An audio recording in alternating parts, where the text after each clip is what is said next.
गरी में बरियातपुरा, गरी में बरियातपुरा, बरियातपुर गरी में या गरी में बरियातपुर। बरियातपुर सही में जा रहे हो? हाँ, मुझे जाना है। बैठिए।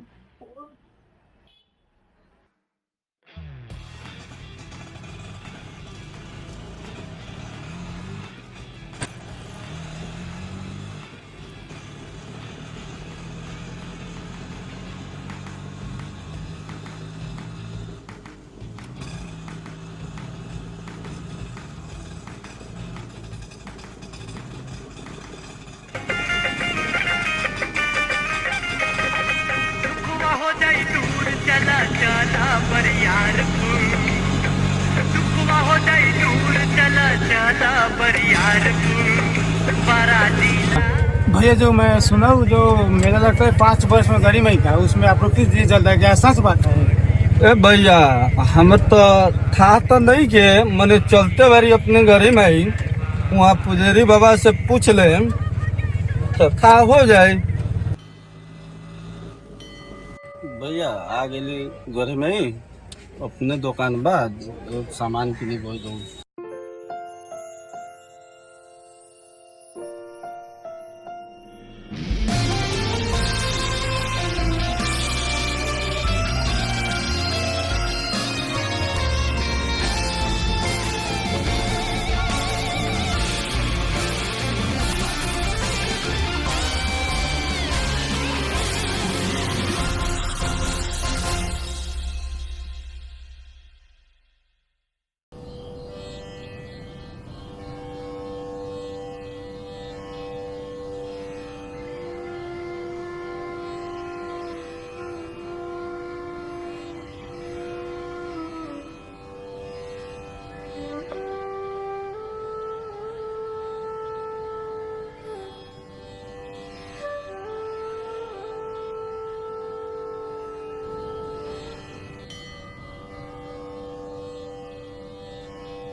बाबा मैंने सुना है सप्तमी के दिन आप लोग फिर चलता है, क्या सच बात है? हाँ, और कुछ बताइए गाड़ी के बारे में कुछ।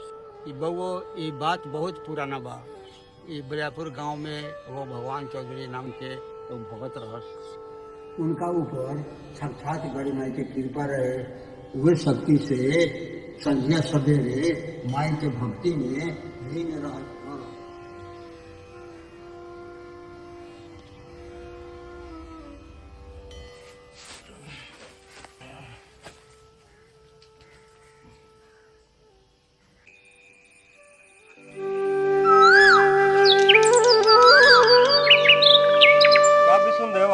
बना जाए प्रयास में तो बानी, देखो ना बना जाए तो ठीक है ना। आओ बैठा।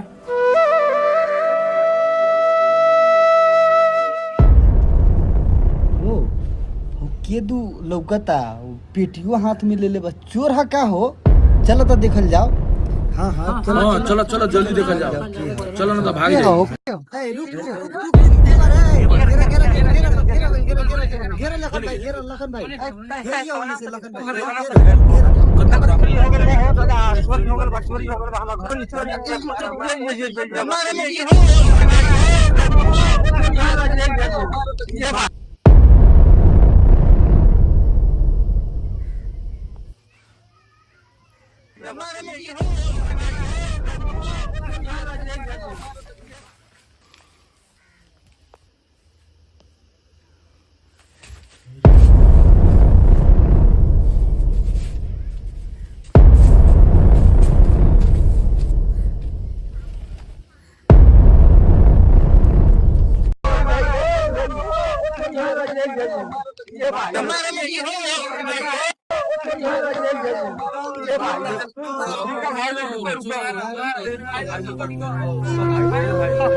अरे एगो चोरी जैसन मामूली बात खातिर केहू के जान से मारल भला कहाँ तक उचित बा।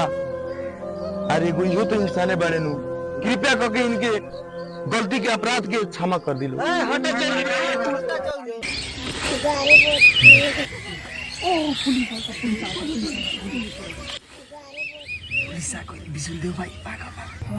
भगवान ये कैसे विडम्बना में फंस गई नहीं हम। अब पकड़ा साग रखे। चल जल्दी बताई खून के कैले बा। एक ओरी हम अकेला, एक ओरी पूरा हमर गांव। नाम के तो इल्जाम अपने ऊपर ले लेत बानी। जल्दी बताई खून के कैले बा। सरकार ये अपराध हमरे से हो गई। देख हम तोरा सच सच पूछता नहीं, जल्दी बताई खून के कैले बा। हाँ जो ये अपराध हमरे से भइल बा। तू तो देखे में भोला वाला लगाता रे, ये अपराध तोरा से नहीं के भइल। सच सच बता, तोरा से आखिरी बार पूछता नहीं खून के कैले बा। ना सरकार, हम भगवान चौधरी हम सच सच कहतनी कि गांव वाला केहू के दोस्त के ये अपराध हमरे से भइल बा। देख भगवान चौधरी, तोरा से आखिरी बार हम पूछता नहीं, सच सच बताई खून के कैले बा। हम सच सच कहतनी ये अपराध हमरे से।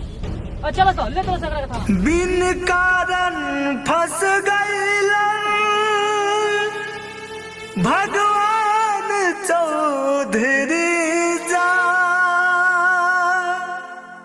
पुलिस पकड़ के ले चलल, बंद भइल कटघार।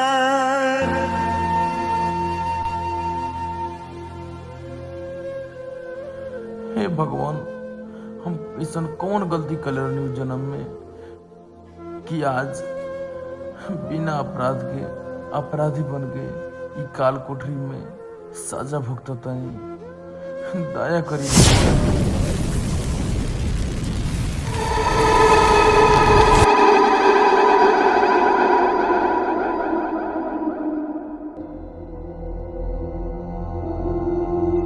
माई रउआ के बानी?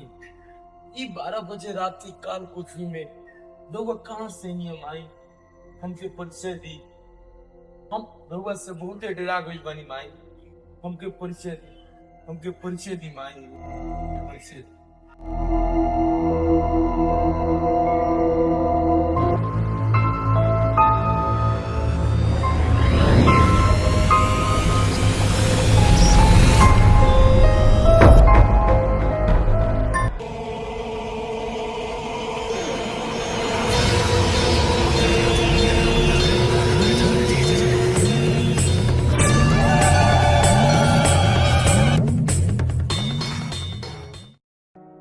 भक्त भगवान चौधरी अपन आंखें खोला, हम तोहरा सामने बानी।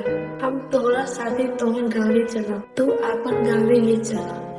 अहू भाग्य मैया, अहू भाग्य जे हमरा जैसन दुख भक्त के ई लायक समझनी।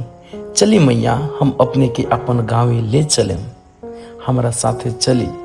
रुका भगवान चौधरी, तोहरा साथे चले से पहले हमार एगो शर्त बा। हमरा 5 वर्ष में 5 किस्म के बलि चाहिए, तबे तोहरा साथे चले। ठीक बा मैया, चली, ई शर्त हमके मंजूर बा।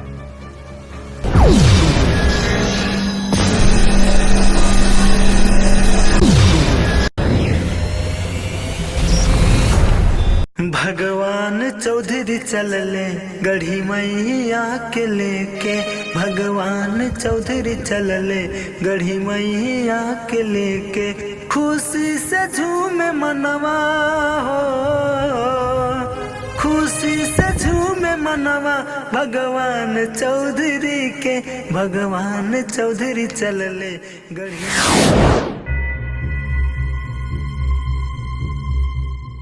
माई, माई कहाँ अदृश्य हो गईलू? माई कहाँ अदृश्य हो गईलू?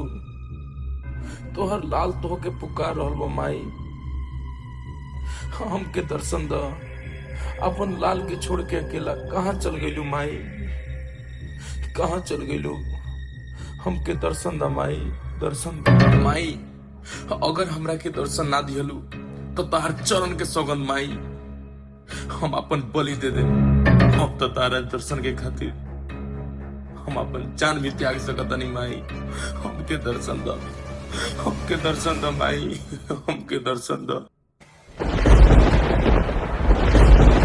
भक्त भगवान चौधरी, हम तोहरा साथे बानी, प्रत्यक्ष या अप्रत्यक्ष। जहाँ से हम अदृश्य भइल बानी, तो वहाँ के माटी उठा के अपना पगड़ी में बांध ला और अपना गाँव तक ले चलो। गाँव जाके वो माटी से एगो सुंदर मंदिर बनावा, जहाँ पर स्वयं हम तोहरा साथे रहो। ठीक बा मैया, जैसा राउरा देश।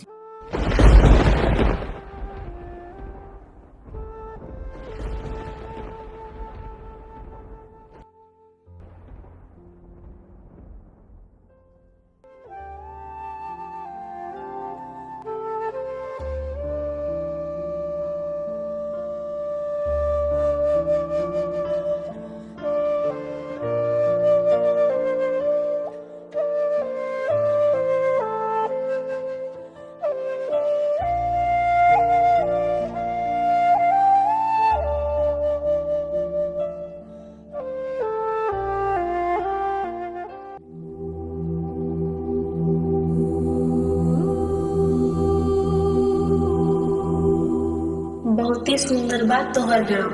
आज से हम इहुए रहम। इ त्रिशूल हमार स्थान हुई और हमरा के गौरी माई के नाम से जानल जाए।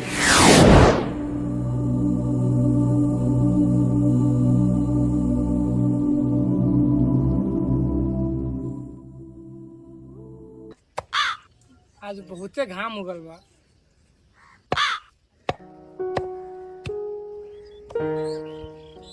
लतिया 2 दिन से 12 देखई तोरी पहाड़ आई था। हां हो ओ लखन भाई आओ आइले। लखन भाई बहुत दिन बाद ने चलो बैठा आवा। कहा ना के बाहर खबर का कही रे विष्णुदेव भाई, समाचार तो ठीके बा, घाम बहुते उगल बा। हो विष्णुदेव भाई, हौजी लतिया बा खाली लतरते बा कि कुछ फरते उरते बा हो? ना फरल है। अच्छा उ सब बात छोड़ो, खैनी वैनी बनावल जाओ, खा जाओ। घर तूहे बनाओ रे। हो विष्णुदेव भाई, ये तो चौधरी खानी लागत उहे है का हो?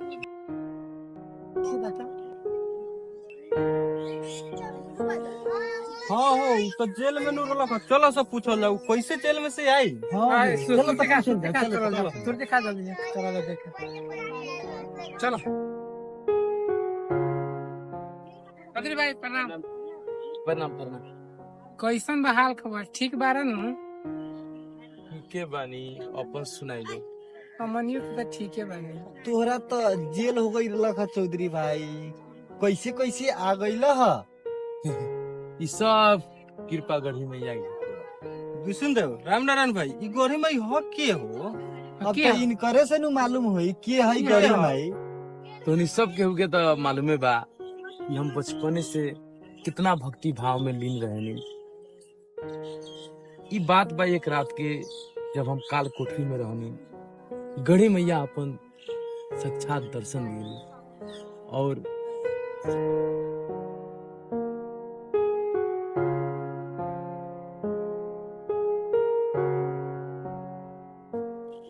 गड़ी मैया की जय। गड़ी मैया जय। दाता हम जाता नहीं। अच्छा ठीक हो भैया, जय गढ़ी में। जय गड़ी।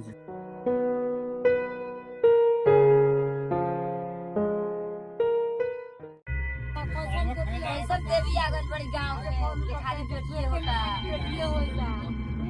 कथी करे के परल? 3 गो बेटी रहलैया, फेन बेटिए भेल है लखा। 4 गो बेटी हो गेल है। गरीबत में फोन के नसीब है। ऐसन न ए गांव में सापन निर्धन ये कादू चल। को बेटा का वंश नहीं, खाली बेटिए होई। खाली बेटी हां के नहीं चली गांव। ई कैसे गांव? ई त निर्बस गांव हो गेल। हां ई निर्बस निया लखन भाई ये फेन बेटिए भइल बा। ई बात सही बा का? गांव में पूरे प्रचार होता खाली बेटिए होता लखन भाई के, और ही 2-3 को के बेटिए भइल बा। हाँ हो ये बात तो सही बा, हम सुननी है। लखन भाई के तो 4 गो बेटी पहले ही से रलक है, फिर सुननी है बेटिए हो गई। कि कैसन गांव में देवी के स्थापना हो गईल बा। जब से स्थापना भइल बा तब से केहू के बेटा नहीं के भइल, ये बात तो सही है बा। खाली बेटिए होता। एकरा बारे में कुछ छलफल करे के पड़ल। हाँ चल लखन भाई आलो, लखन भाई आवा, बैठा भाई बैठा, ला बैठा। केंगा बा सुननी है लखन भाई फिर तोहरा बेटिए भइल बा हो, सही है का? हाँ भाई। लागत तो शायद हमनी के गांव पर केहू के शराब लागल बा। क्या रे सब केहू के बेटी होता खाली ना होके तो चल के हम एक बेर भगवान चौधरी से पूछ लेवल जाओ। हाँ ये तो बात सही बा। चल के पूछती से तो बनिए रहलक ह। चल जाओ। कैसन देवी आ गइल बाड़ी कि हमनी के गांव के खुशहाली अपने खत्म हो गइल बा। काहे ना लखन भाई बब्बी के घरे पिठा दे कर हो, बेटी ले जो। हाँ ठीक रही। चलो लोग भगवान चौधरी बाहर निकलो।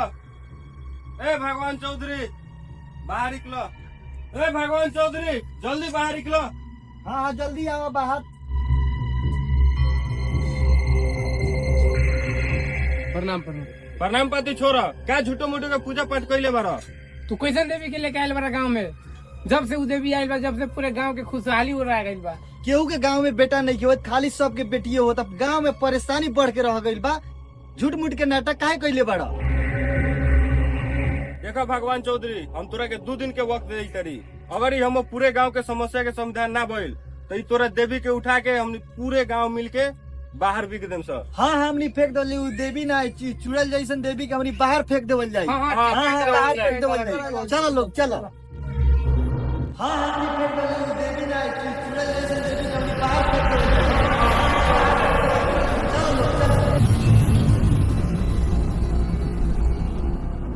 चलो। हे माई, ई कैसन लीला बराउ। ई गांव समाज हमनी के ऊपर ई कैसन लालचन लगावता माई। भक्त भगवान चौधरी आपन धैर्य मत खो। ई जे तोहर गांव बा ई हमरा आँख के सामने बा। ई गांव के दक्षिण दिशा में बसावा, सब लोग की परेशानी खत्म हो जाए। आज जे निर्धन बा वो धनवान हो जाए। गांव के सब समस्या खत्म हो जाए। लखन भाई, रामनारायण भाई, एक काकी, सबके हुआ लोग गांव के शुभ समाचार बा। हमने ये गांव में फिर से खुशहाली आई लोग सबके भाई चौधरी भाई कौन खुशी का बात बा? बतावा लोग। सबके ध्यान दे के सुनी लोग। इससे हमने ये गांव बा ई माई के नजर के सामने पड़ेला। यह कारण से हमनी के गांव में निर्धन के धन के कमी बा और केहू के पुत्र नहीं के होत। हमनी के एकरा ठीक करेला माई के नजर के दक्षिण साइड गांव के बसावे के पड़ी। अगर ई काम हमनी सब मिल के कर देत बानी तो हमनी के गांव में कभी भी धन के कमी ना होई और सब केहू के पुत्र होई। गांव में हमनी के फिर से खुशहाली लौट सकेगा। ठीक बा करल ले। हाँ हाँ हाँ माई के ये चाहना बा। आदेश जय गढ़ी माई, जय गढ़ी माई।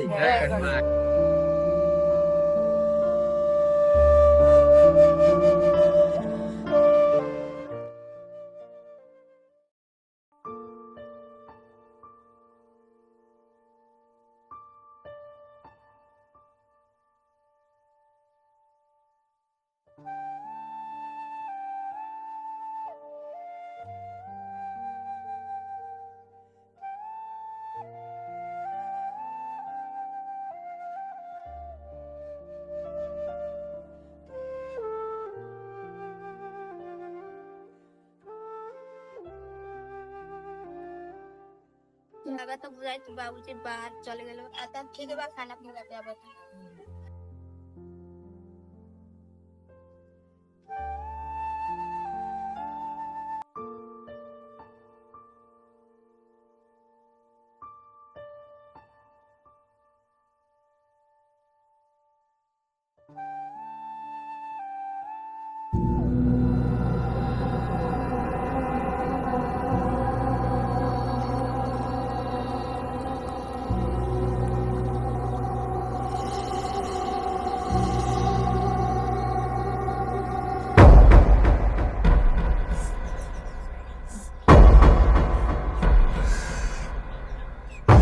श्राप देता नहीं क्यों बहू आज के बाद माता गढ़ के मंदिर में ना जाई। अगर गलती से भी गई तो वो पुत्र विहीन हो जाई। हम श्राप देता नहीं। अनजाने में गलती हो गई, माफ कर दी।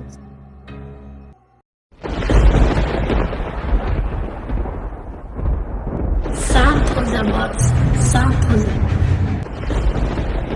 हम जे एक बार श्राप दे देनी वो विफल नहीं हो सकत। हाँ, अगर इस समस्या के समाधान खोजत बाड़ू गढ़ी माई के ध्यान दर कोनो न कोनो जरूर उपाय बतली।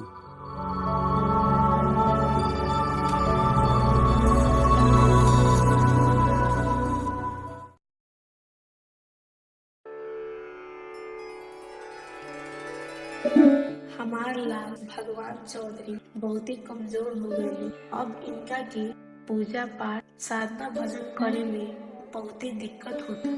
लागत अब इनका की अपना पास बुलाने की समय हो गई है।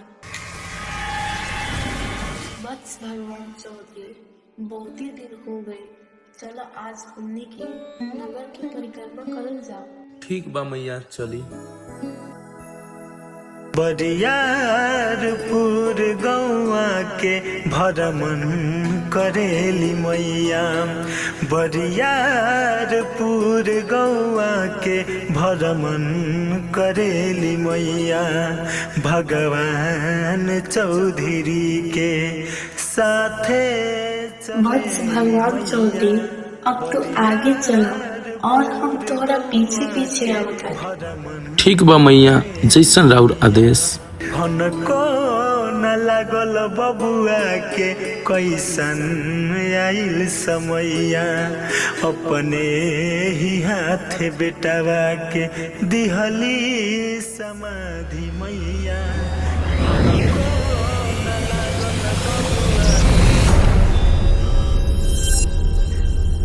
महिपाल, पुत्र महिपाल जी, हम बात बतावे जा रहल बानी, इस सुन के अपन धैर्य मत खोइया। हम ब्रह्म बाबा के उत्तर दिशा में माता गढ़ी की इच्छा अनुसार अपन समाधि ले ले बानी। और हाँ, एगो बात की जाके पूरा गांव के समझा द, बढ़िया से बुझा द कि संजिया सवेरे सच्चा मन से जे माता गढ़ी के स्थान में दीप जलाई ओकर हर एक मनोकामना पूर्ण हो जाए। महिपाल, ओ महिपाल, ओ महिपाल, बाहर निकलो। महिपाल,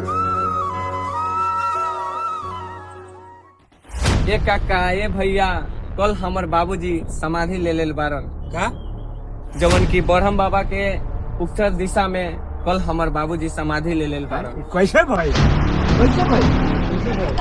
बताओ। ये बात कल हमर बाबूजी सपना में बतैलन ह और कहलन ह जोन भक्त गढ़ी माँ के मंदिर में दिया जलाई उनकर हर मनोकामना पूरा हो जाए। उनके संगत भी नहीं है, तो रोज दिया जा रहा है। हाँ हाँ, हमने सब के उनके जलावल जाई। गढ़ी माई की जय, गढ़ी माई की जय।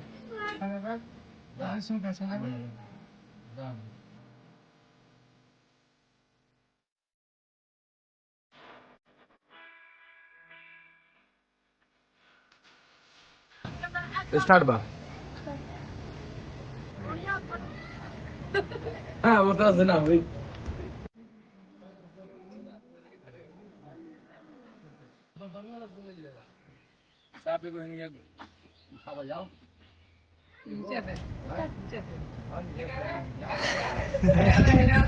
नाता करो मन बोलो।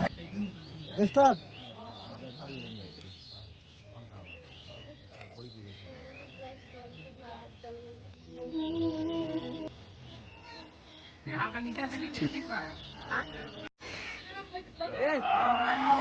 रोल कैमरा मैंने सुना है सपने के दिन आप रोटी नहीं करता है, कैसा?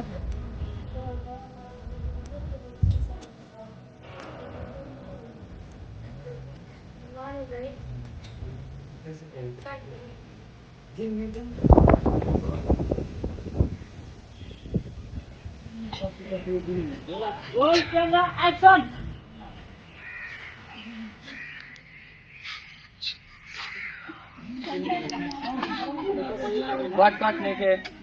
ऐसे ऊपर तार में नीचे मत तार, ऊपर तार। जैसे कि अब तेरा काम बता दे करिए बात तोरा जो माफी तू मांगे करी कोई भी गलती हमको गलती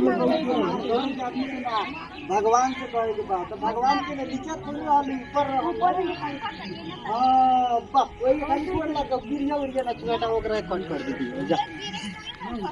हां वही ना के बोल रही है ऊपर तक के गिरिया मछली बा बहुत रहते के पठारी हटो ना लेकिन पठारी भी छूट गई ला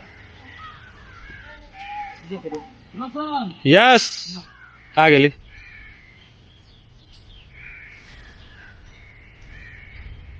रोल कैमरा एक्शन।